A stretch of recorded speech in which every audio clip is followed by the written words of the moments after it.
देखिए, ये सरकार जो एक कानून में संशोधन करके लेकर आई है, और वो है कि जो ड्राइवर होगा वो एक्सीडेंट अगर करेगा तो उसकी सजा 10 साल की होगी और 7 लाख रुपए जुर्माना होगा।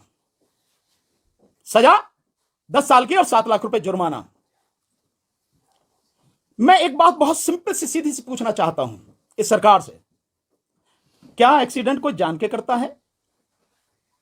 अगर सामने कोई पक्षी आ जाए, कोई जानवर आ जाए, कोई इंसान आ जाए, वो भरसक कोशिश करता है कि किसी भी सूरत में उसको चोट ना लग जाए। और कई बार ऐसी स्थिति आती है कि उसमें वो खुद जो ड्राइवर है, उसमें बैठे हुए जो लोग हैं गाड़ी में, वो बड़े भयानक हादसे का शिकार हो जाते हैं। मैं एक एक्सीडेंट को जानता हूं, ऐसे कितने ही हैं, पर मैं एक एक्सीडेंट का उदाहरण देता हूं।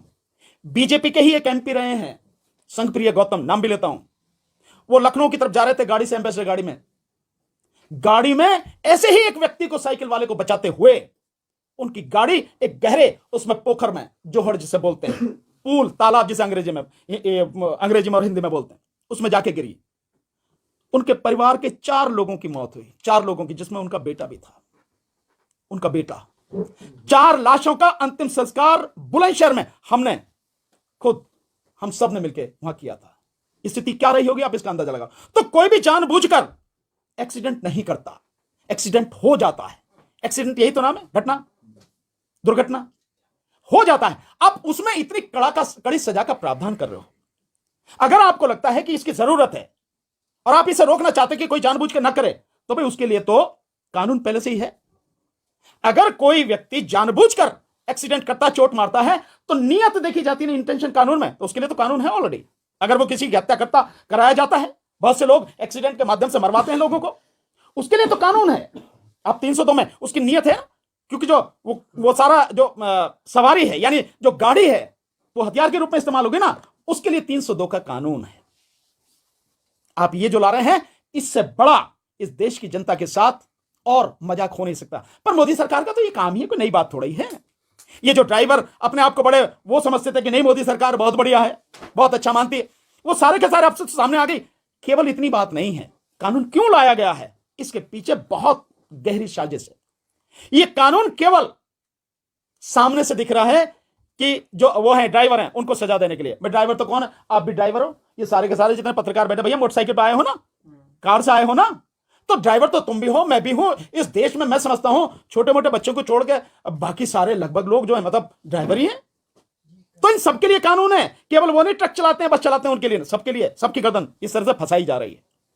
पर ये इसलिए है कि जो 2024 में यह सरकार ईवीएम के माध्यम से जीतने का षड्यंत्र जो कर रही है, और इस बार जनता ईवीएम से चुनाव होने नहीं देगी, इस बार जनता ईवीएम के खिलाफ सड़क पर आकर लड़ेगी, जन आंदोलन बनाएगी। उस समय कोई भी व्यक्ति किसी भी तरह से बस में, ट्रक में, गाड़ियों में, मोटरसाइकिल पे कहीं बैठ के ना आ जाए, इसलिए पहले इनकी गर्दन दबोचो।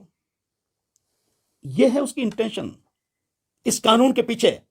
यह है कि जिस समय वो सत्ता में वापसी के लिए सारे हथकंडे अपनाएगी, तब किसी भी व्यक्ति को किसी भी तरह का वाहन उपलब्ध ना हो जाए।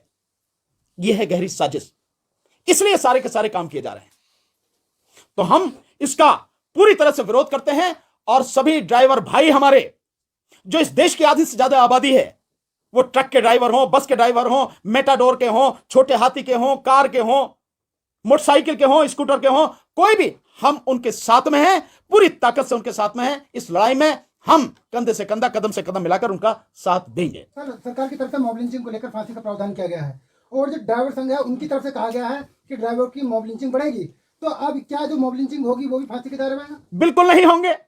मॉब लिंचिंग कौन कर रहा है? बीजेपी और आरएसएस से जुड़े हुए लोग हैं। आप उनकी सारी देख लीजिए। गाय के नाम पे कौन मार रहा है? विश्व हिंदू परिषद के लोग, बजरंग दल के लोग, यही लोग मार रहे हैं ना गाय के नाम पर, यही लोग मार रहे हैं ना। तो मॉब लिंचिंग कौन कर रहा है? बीजेपी, आरएसएस, उनसे जुड़े हुए संगठन, उन्हीं से जुड़े हुए लोग हैं। और इसका जो है उन्होंने धंधा बना रखा है, धंधा कर रहे हैं वो लोग। वो लोग हैं, आपको दिखाने के लिए बना दिया कि उनके लिए कड़ा कानून है, फांसी की सजा। एक को भी कुछ नहीं, फांसी तो बहुत दूर की बात है, उन्हें अरेस्ट कर लें ढंग से, तभी की बड़ी बात है। लेकिन सर, ड्राइवर भी तो उसी श्रेणी में आएंगे। कौन? हाँ, ड्राइवर जरूर टांग दिए जाएंगे। अगर ड्राइवर भी उसी श्रेणी में आ रहे हैं ना, कि वो भी मॉब लिंचिंग कर रहे हैं, तो वो निश्चित रूप से टांग दिए जाएंगे। रही इसकी बात मॉब लिंचिंग बड़े आराम से रुक सकती है, इसके लिए किसी कानून की जरूरत नहीं है। जो आरएसएस और बीजेपी के मुखिया हैं और जो इनके संगठनों के लोग हैं, इन्हें यही तो कहना कि हमारा कोई भी आदमी किसी भी तरह से कोई मॉब लिंचिंग नहीं करेगा। मॉब लिंचिंग में कौन मारा गया? मॉब लिंचिंग में अधिकतर मुसलमान मारे गए हैं। सर, अलग अलग जगहों पे जो प्रदर्शन हो रहे हैं, महाराष्ट्र, यूपी, गाजियाबाद, तमाम जगहों पर पेट्रोल की जो है खपत, मतलब पेट्रोल कम पड़ गए हैं तमाम जगहों पर 50% तक, और गृह मंत्रालय इस पे नजर रख रहा है इस पूरी घटना को लेकर, क्या कहेंगे? भैया किसी पे नजर नहीं है उनकी, उनकी आंखें क्या है नहीं क्या, उन्हें नहीं दिखता, उन्हें समझ में नहीं आता। सरकार का मतलब ये नहीं कि पहले करो और फिर देखो कि क्या होता है। सरकार का मतलब है कि सारी चीजों का आकलन पहले कर ले कि इसके संभावित परिणाम प्लस और माइनस क्या हो सकते हैं, पक्ष और विपक्ष में कहां तक जा सकते हैं, फायदे क्या हो सकते हैं, नुकसान क्या हो सकते हैं, उसके बाद में कानून लाना चाहिए। पर यह सरकार तो ऐसी है, नोटबंदी करती है और उसके बाद में लोग अपने ही पैसे के लिए सड़क पर मर जाते हैं, और सरकार दिन प्रतिदिन उनमें कानूनों में, उसमें नियमों में बदलाव करती है। ऐसे जीएसटी लाती है और जीएसटी में हजारों तरह के उसमें बदलाव कर दिए गए, बावजूद उसके आज भी ठीक से नहीं वो सारी चीजें आ रही काबू में। ये सरकार। डीसी कपिल साहब 1 मिनट जरा बताएंगे।